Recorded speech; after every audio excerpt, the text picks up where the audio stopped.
गरीब की थाली में पुलाव आ गया, लगता है चुनाव आ गया। भारतीय राजनीति पर एक शायर की ये दो पंक्तियां बहुत ही सटीक बैठती हैं। दरअसल भारत में चुनावी दौर की शुरुआत वोटरों को लुभाने के लिए वायदों की बारिश के साथ होती है। राजनीतिक दल और उनके नेता वायदों का झुंझुना लेकर अपनी शान के खिलाफ गली गली निकल पड़ते हैं। भारत में विगत कुछ अरसे से एक नया शब्द रेवड़ी कल्चर चर्चा में है। रेवड़ी मुंह में मिठास घोलने का काम करता है। यही काम राजनेता चुनावी वादों के रूप में करते हैं।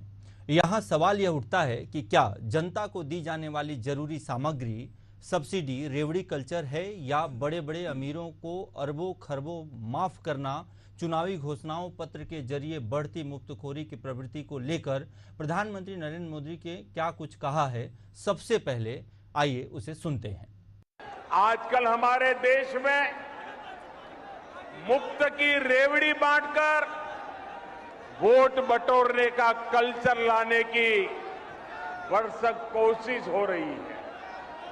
ये रेवड़ी कल्चर देश के विकास के लिए बहुत घातक है। इस रेवड़ी कल्चर से देश के लोगों को और खास करके मेरे युवाओं को बहुत सावधान रहने की जरूरत है।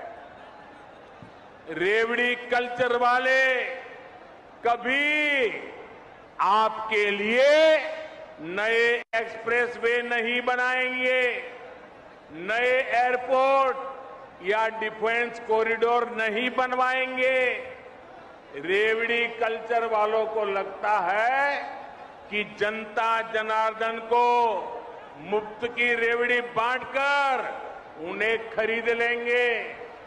हमें मिलकर उनकी सोच को हराना है।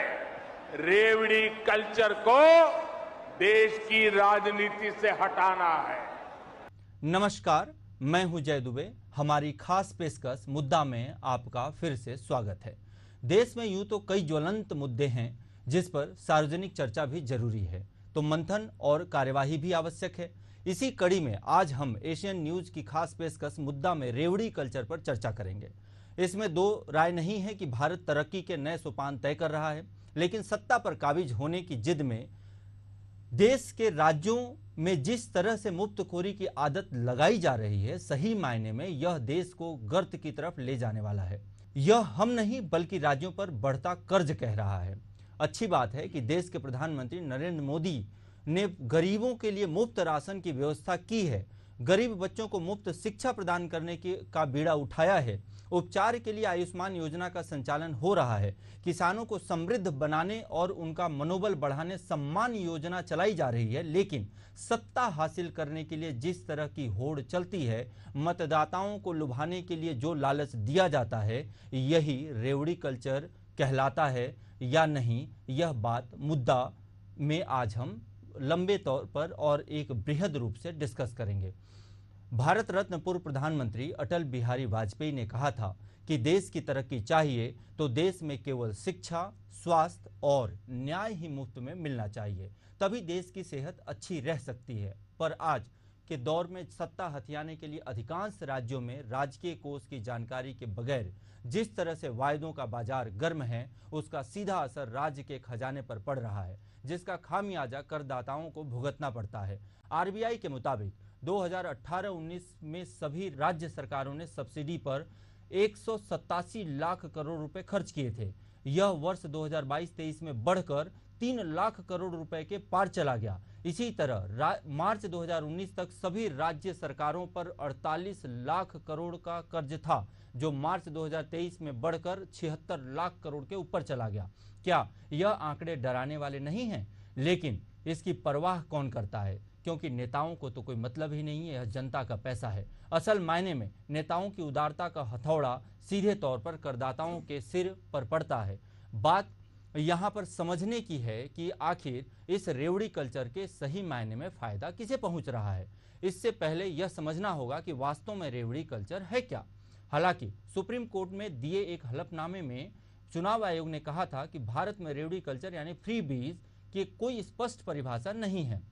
आयोग ने अपनी दलील में कहा कि प्राकृतिक आपदा या महामारी के दौरान जीवन रक्षक दवाएं, खाना या पैसा मुहैया कराकर लोगों की जान बच सकती है, लेकिन आम दिनों में अगर यह दिए जाएं तो इसे फ्री बीज कहा जाएगा, मतलब स्पष्ट नहीं कहा गया कुछ भी।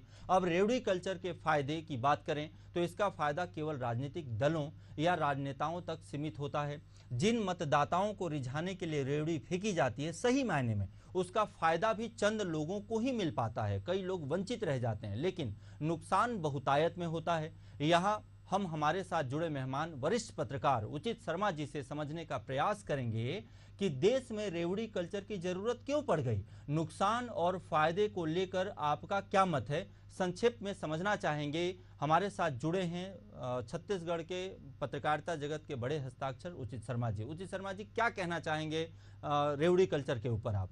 देखिए, रेवड़ी कल्चर का जो बेसिक है कि एक नीड जो है, जो आप किसी गरीब को पहुंचाना चाहते हैं, जो बेसिक चीजें देना चाहते हैं, उनकी बुनियादी समस्याओं पे या बुनियादी रूप से आप उनको लाभ पहुंचाना चाहते हैं, जो उनकी दैनिक जीवन जो उनके बहुत जरूरी है, उसमें अगर आप लाभ देना चाहते हैं तो अलग है। अब रेवड़ी कल्चर में भी अब कई प्रकार की आप देते हो, उसको आप सामाजिक कोई फायदा पहुंचाना चाहते हैं, सब्सिडी के माध्यम से पहुंचाना चाहते हैं, एमएसपी भी एक तरीके से आप उसको उनको लाभ देने की उनकी कोशिश है। मगर इनके अलावा जो तकलीफ तब होती है दुबे जी, जब हम कैश में देने ट्रांसफर हो, जब ये कैश में ट्रांसफर होने के मंशा से, राजनीतिक लाभ लेने की मंशा से इसको करते हैं। आप देखिए कि अन्य कंट्रीज में जैसे कनाडा वगैरह में हम बात करें तो वहाँ फ्री शिक्षा, फ्री आपको मेडिकल है, जो बात कर रहे थे अटल जी की बात आपने कही कि इन तीन चीजों के अलावा एक न्याय फ्री में होना चाहिए, शिक्षा फ्री में होना चाहिए और मेडिकल सुविधाएं जो फ्री में होना चाहिए। इससे कोई दिक्कत नहीं है। दिक्कत तब है कि जब राजनीतिक लाभ लेने के लिए आप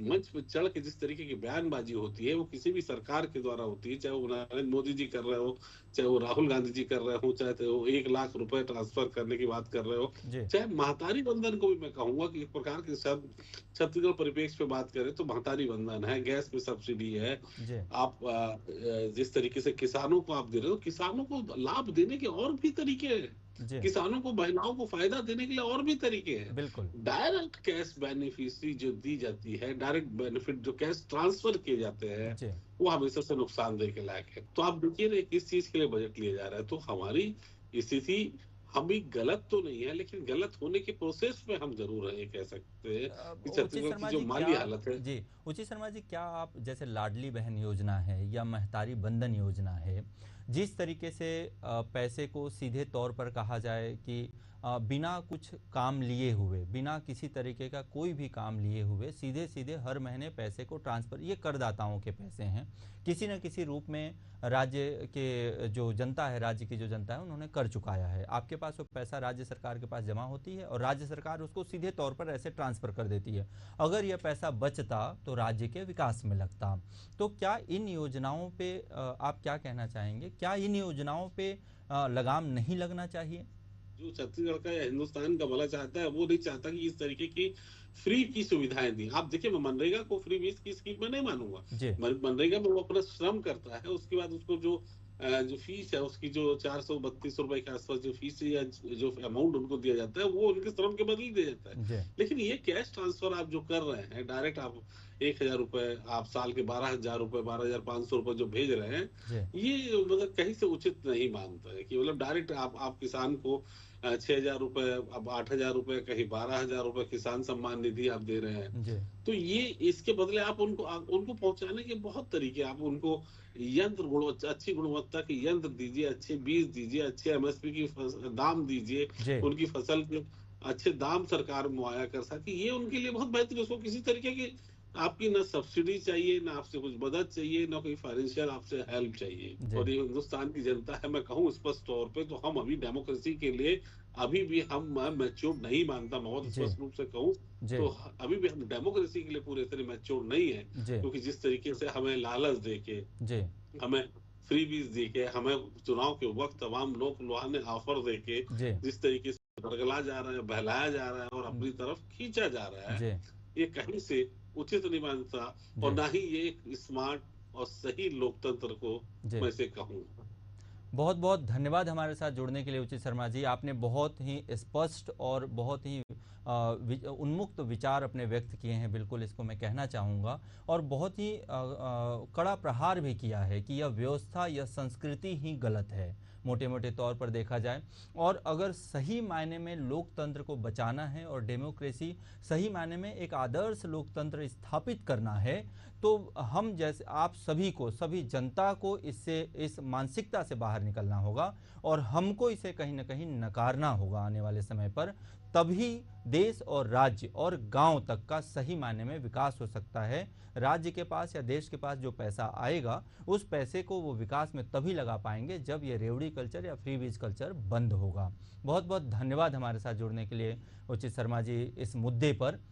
देखिए, इसमें कहीं कोई दो राय नहीं है कि देश में रेवड़ी कल्चर विवादों के घेरे में है। मामला सुप्रीम कोर्ट तक पहुंच चुका है और इस पर सुनवाई के लिए सर्वोच्च न्यायालय ने रिजर्व बैंक ऑफ इंडिया को भी एक पक्ष बनाया है। आरबीआई के मुताबिक ऐसी योजनाएं जिनमें क्रेडिट कल्चर कमजोर होता है, सब्सिडी की वजह से कीमतें बिगड़ती हैं, प्राइवेट इन्वेस्टमेंट में गिरावट आती है और लेबर फोर्स भागीदारी में भी गिरावट आती है, वे फ्रीबीज यानी रेवड़ी कल्चर कहलाते हैं। जिसके चलते सुप्रीम कोर्ट की दो सख्त टिप्पणी भी सामने आई है। 4 अगस्त 2022 को सुप्रीम कोर्ट ने चुनाव आयोग के खिलाफ तल्खी दिखाते हुए कहा था कि चुनाव आयोग इस मामले में समय रहते कदम उठाया होता तो शायद कोई भी राजनीतिक दल यह हिम्मत नहीं करता। लेकिन अब मुफ्त रेवड़ियां बांटकर वोट बटोरना भारत की राजनीतिक दलों का मुख्य हथियार बन गया है।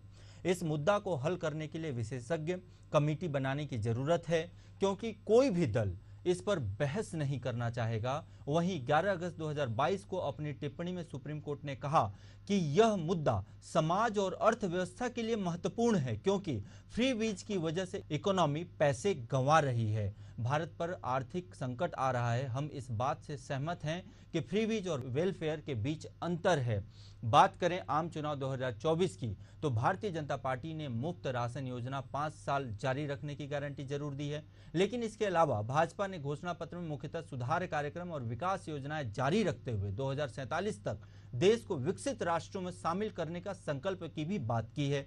ज्यादा आईआईटी, आईआईएम और एम्स बनाने, सस्ता आवास मुहैया कराने और 70 साल के ऊपर के सभी बुजुर्गों को आयुष्मान के दायरे में लाने जैसी बातें कही हैं, जो नागरिकों के जीवन की गुणवत्ता बढ़ाने के लिए पार्टी के संकल्प को रेखांकित करती हैं। जबकि इससे उलट कांग्रेस ने सत्ता हथियाने की नीयत से रेवड़ी कल्चर का नया पैकेज मतदाताओं को परोस दिया था। इसका असर भी दिखा और कांग्रेस 44 सीट से बढ़कर 99 तक पहुंच गई। ऐसे में समझना आसान है कि राजनीतिक दलें केवल सत्ता पर काबिज होने के लिए रेवड़ी जाल फेंकने का काम कर रही हैं, जबकि देश का विकास ऐसे राजनीतिक दलों के लिए गौण है। इस विषय पर बात करने के लिए हमारे साथ एशियन न्यूज के प्रधान संपादक सुभाष मिश्रा जी मौजूद हैं। आपसे समझना चाहेंगे सुभाष मिश्रा जी कि चुनाव आयोग को किस तरह से आने वाले समय पे सख्त होने की आवश्यकता है, वहीं विपक्षी दलों की कोशिशें जो रेवड़ी कल्चर को महत्व देने वाली नजर आती हैं, किस तरह से आप देखते हैं? आखिर रेवड़ी कल्चर कितना नुकसानदायक है, क्या करना चाहिए चुनाव आयोग की? सुभाष मिश्रा जी, आप क्या कहना चाहेंगे इस पर? कुछ नहीं कर सकता चुनाव आयोग, सब बेकार की बातें हैं जी। दरअसल जिस देश में 22 उद्योगपतियों का 16 लाख करोड़ रुपया सरकार माफ कर दे जी, आप गरीबों के बारे में रेवड़ी कल्चर की बात करते हैं जी, पर जो अमीर हैं जिनका पैसा एक झटके में माफ हो रहा है जी, और उस लिस्ट में इस देश के वो अमीर हैं जिनकी शादी ब्याह को लोग देख के अचंभित हैं कि इतना पैसा वो लोग खर्च करते हैं। बिल्कुल ऐसे 22 उद्योगपतियों का आपने 16 लाख करोड़ रुपए माफ किया। 16 लाख करोड़ रुपए। हाँ, अगर आप 10 करोड़ किसानों को यदि ये पैसा देते तो उनको मालूम पड़ता उनका 1-1 लाख का कर्जा माफ हो गया। अगर महिलाओं को देते तो 16 करोड़ महिलाओं को पैसा मिलता।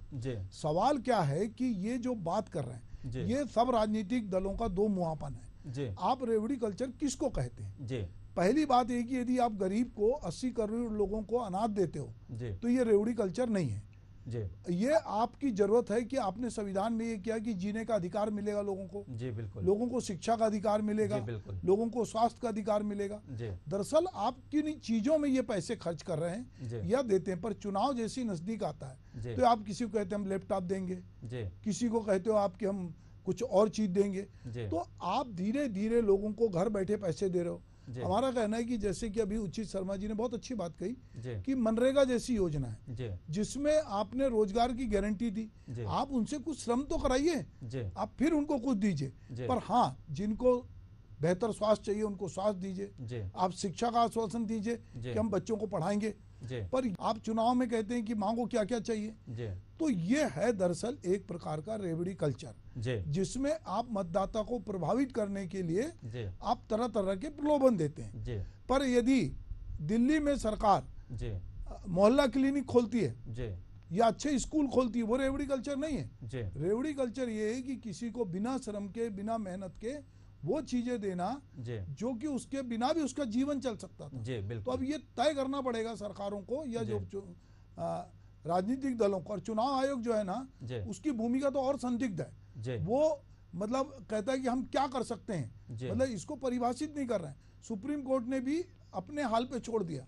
तो इस मामले में किसी ने कोई ठोस निर्णय नहीं लिया कि किसको आप फ्री बीज मानोगे, किसको नहीं मानोगे। और अगर फ्री बीज है ये, तो उन राजनीतिक दलों को आयोग घोषित क्यों नहीं करते। अभी मैं एक आंकड़े देख रहा था, वो चौंकाने वाले हैं कि कुछ राज्य हैं जो अपनी जो आय है उसका 35% फ्री बीज में बांट रहे हैं।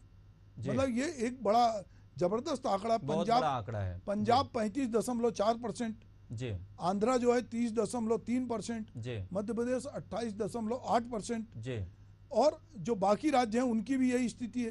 केरल अकेला ऐसा राज्य है, देखिए बहुत चौंकाने वाली बात यह है कि केरल जहां पे साक्षरता का प्रतिशत ज्यादा है, जहां पे स्कूल अच्छे हैं, उसने फ्री बीज में 0.1 जो है परसेंटेज फ्री बीज में दिया है। तो आप ये देखिए, अच्छा रिजर्व बैंक ने इस पे चेतावनी भी जारी किया है कि ये जो है इससे कर्ज में आप फंसते जाएंगे, कर्ज से आप निकल नहीं सकते। तो मुझे लगता है कि इसमें सभी राजनीतिक दलों को, चुनाव तो हो गए अब तो अब बाद में चुनाव होंगे, बिल्कुल आपको ये तय करना पड़ेगा अपने घोषणा पत्र में, और ये न्यायालय को भी बताना पड़ेगा, आयोग को भी बताना पड़ेगा कि आप किसको रेवड़ी मानते हो और किसको आवश्यकता मानते हो। ओवरऑल में मिश्रा जी, अगर एक और थोड़ा सा आगे बढ़ते हैं तो राज्य के आय वर्सेस अगर हम लोग बात करें कि जो रेवड़ी कल्चर, जैसा कि आपने परसेंटेज में अभी कई राज्यों के बारे में बताया है, छत्तीसगढ़ मध्य प्रदेश की बात करें, मध्य प्रदेश के बारे में भी अभी आपने बताया है, तो जैसे जो कुछ योजनाएं चल रही हैं जिसमें मुफ्त में हर महीने और अगले दिन हमारे चैनलों में और हर जगह अखबारों में खबर छपता है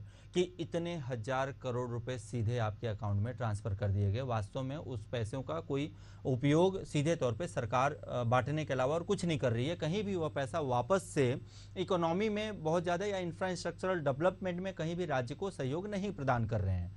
आप क्या कहना चाहेंगे कि अब जो घोषणाएं हो गई हैं, अब जो पैसे बट रहे हैं, उसको रोकने के लिए सरकार को क्या कदम उठाना चाहिए जिससे कि असर आए?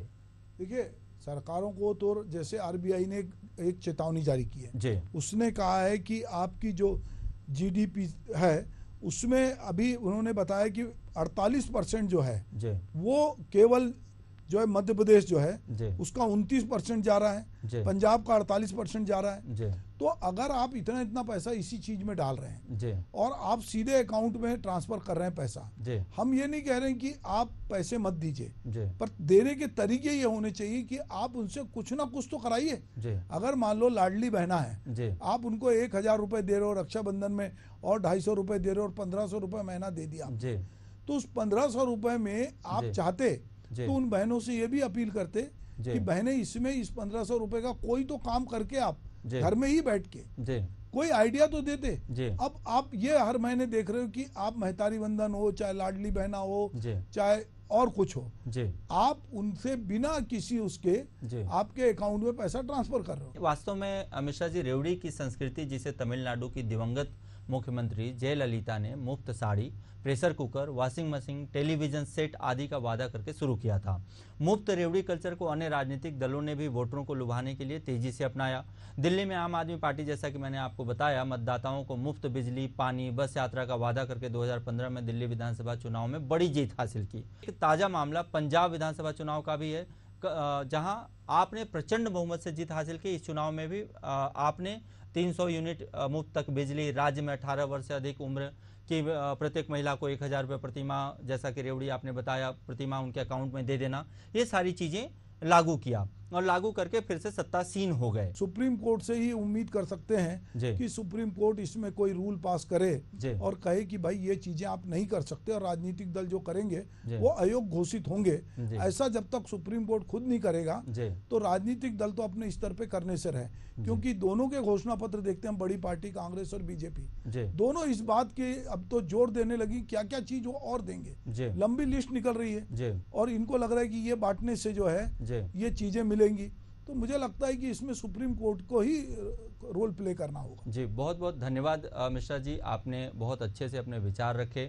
मैं उम्मीद करता हूं कि राज्य सरकार और देश की सरकार इस चीज़ पर गौर फरमाएगी और सुनेगी। देश में तीसरी बार प्रधानमंत्री नरेंद्र मोदी के नेतृत्व में केंद्र की सरकार बनी। गौर करने वाली बात यह है कि भाजपा ने 3 ही पारियों में सत्ता हासिल करने के लिए रेवड़ी का सहारा, तीनों ही पारियों में सत्ता हासिल करने के लिए रेवड़ी का सहारा नहीं लिया है, बल्कि पीएम मोदी के विकास कार्यों, देश की तरक्की के सपनों से मतदाताओं को अपने पक्ष में लाया। तीसरी पारी में भले ही भाजपा को कठिन दौर से गुजरना पड़ रहा है, गठबंधन के सहारे सरकार चल रही है, लेकिन मोदी सरकार अब भी विकास को गति देने में कहीं पीछे नहीं है, यह एक सच है। प्रधानमंत्री का स्पष्ट मानना है कि रेवड़ी कल्चर देश को तबाह कर देगा। रेवड़ी कल्चर से एक विकसित राष्ट्र की कल्पना को साकार नहीं किया जा सकता। इस विषय को लेकर सुप्रीम कोर्ट भी तल्ख नजर आई है। इन विषयों को लेकर एक बार हम फिर अपने मेहमान की तरफ रुख करते हैं और इस बार हमारे साथ News+21 और एशियन न्यूज़ के समूह संपादक राजेश लाहौटी जी हैं। उनसे जानना चाहेंगे कि रेवड़ी कल्चर पर, राजेश लाहौटी जी आपका स्वागत है, आपसे समझना चाहेंगे कि रेवड़ी कल्चर पर पीएम मोदी की तटस्थ नीति कितनी कारगर साबित है और आगे हो सकती है, कृपया इस पर प्रकाश डालें। सख्ती करके बहुत ही कड़ाई से पालन इसका कराना बहुत जरूरी है और राजनीतिक दलों को तो अपनी मर्यादाओं को एक ये मान के चलिए सीमा में रखना पड़ेगा इसको कि हमें क्या देना है और क्या नहीं देना है। अभी हाल ही में जब इस तरह की चीजें हो रही थी और जब ये आप बता रहे थे जैसे कि और आप तमाम बातचीत भी हुई है कि तमिलनाडु से ये ट्रेंड चला था 2006 में, उसके बाद बढ़ता चला गया। सुप्रीम कोर्ट में उस समय मामला गया था 2006 में, आज 2024 है। 2006 से 2024 आप सोचिए कि कितना लंबा अंतर हो चुका है। लेकिन रेवड़ी पहले भी थी, रेवड़ी आज भी है, पहले भी बढ़ रहा था, आज भी बढ़ रहा है, रुका नहीं बल्कि और ज्यादा मात्रा में बढ़ रही है वो सारी चीजें। तो फिर ये सवाल आता है कि अब ये चीजें जाए कहाँ, आखिर जाए तो आखिर कौन इस पे अंकुश लगाएगा। हालात ये हो गए हैं कि अब जब भी चुनाव आते हैं तो मीडिया में भी और दूसरी जगह भी अब ये लाइनें कही जाती है कि गरीब की थाली में पुलाव आ गया, लगता है चुनाव आ गया। तो मतलब इस तरह की चीजें होने लगी है। हालात ये भी हो चुके हैं कि कर्जा बांट बांट के राज्यों की आर्थिक स्थिति बिल्कुल बिगड़ गई है। आरबीआई ने भी जो भी एक रिपोर्ट जारी की थी उसमें पंजाब, राजस्थान और केरल, पश्चिम बंगाल जैसे कई राज्य हैं जो कि वो हाई रिस्क के श्रेणी में आ चुके हैं। इनका कर्जा इतना हो चुका है कि इनकी जीडीपी से भी करीब आधे के करीब आने लगे हैं। पंजाब तो ये मान के चलिए 45% से ऊपर निकल चुका है अपने कर्जे की स्थिति में जो उसकी जीडीपी है। और वहीं अगर अपन देखें दूसरे स्टेट्स की भी तो लंबी लिस्ट नजर आ रही है। आखिर एक मजबूत लोकतंत्र और समझदार मतदाता बनने के लिए मतदाताओं को क्या एक्शन लेना होगा, क्या कदम उठाने होंगे कि नहीं, मना कब करेंगे, कब स्टॉप लगाएंगे कि बिल्कुल नहीं चाहिए? देखिए ये बात तो सही है कि इसमें जनता का क्या रोल होना चाहिए, क्योंकि दोष देने से ही सिर्फ समस्या हल नहीं हो जाती है। लेकिन यहाँ एक बात ये भी, जब देने वालों को संकोच नहीं तो लेने वाला क्यों संकोच करेगा, ये बात तो खैर आती है और ये सब जानते भी हैं। लेकिन एक मजबूत लोकतंत्र के लिए जनता को इस मामले में आगे आना ही होगा। उसे ये मानना, मतलब ये बताना पड़ेगा राजनीतिक दलों को कि हम वोट अपनी मर्जी से देंगे, आपकी रेवड़ियों के आधार पर नहीं देंगे। ये जब तक चीजें नहीं होगी तब तक हम लोकतंत्र को मजबूती की स्थिति में नहीं देख सकते। सभा स्थल पर हो चुका है और आज इस कार्यक्रम से पूरा मध्य प्रदेश जुड़ा हुआ है। माननीय मुख्यमंत्री जी का शुभागमन जोरदार करतल ध्वनियों के साथ माननीय मुख्य